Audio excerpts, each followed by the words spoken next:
Here's a bonus, in case you don't like songs. A Visit from St. Nicholas by Clement Clarke Moore.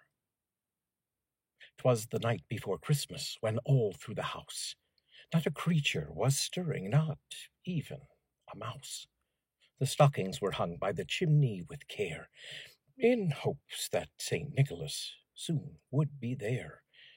The children were nestled all snug in their beds, while visions of sugar plums danced in their heads.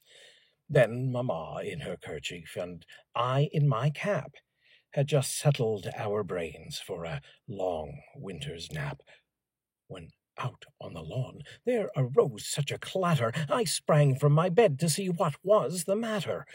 Away to the window I flew like a flash, tore open the shutters, and threw up the sash.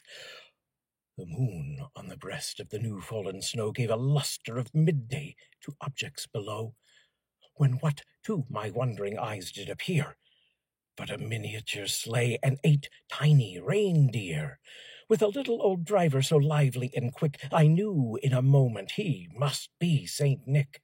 More rapid than eagles his coursers they came, and he whistled and shouted and called them by name. Now Dasher, now Dancer, now Prancer and Vixen, on Comet, on Cupid, on Donner and Blitzen. To the top of the porch, to the top of the wall, now dash away, dash away, dash away all. As leaves that before the wild hurricane fly, when they meet with an obstacle, mount to the sky, so up to the housetop the coursers they flew, with the sleigh full of toys, and St. Nicholas too. And then, in a twinkling, I heard on the roof the prancing and pawing of each little hoof. As I drew in my head and was turning around, down the chimney St. Nicholas came with a bound. He was dressed all in fur from his head to his foot, and his clothes were all tarnished with ashes and soot. A bundle of toys he held flung on his back, and he looked like a peddler just opening his pack. His eyes, how they twinkled, his dimples, how merry! His cheeks were like roses, his nose like a cherry.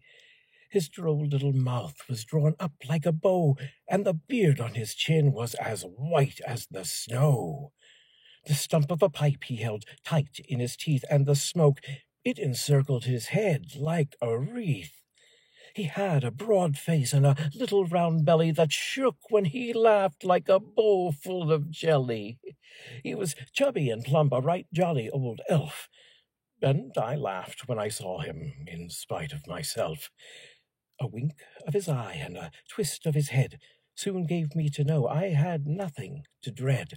He spoke not a word, but went straight to his work and filled all the stockings, then turned with a jerk, and laying his finger aside of his nose, and giving a nod, up the chimney he rose. He sprang to his sleigh, to his team gave a whistle, and away they all flew like the down of a thistle. But I heard him exclaim, ere he drove out of sight, "Happy Christmas to all, and to all a good night." Ho, ho, ho, ho, ho, ho.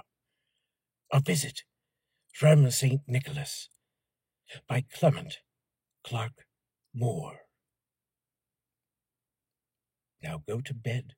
Santa's on his way. I'll see you tomorrow.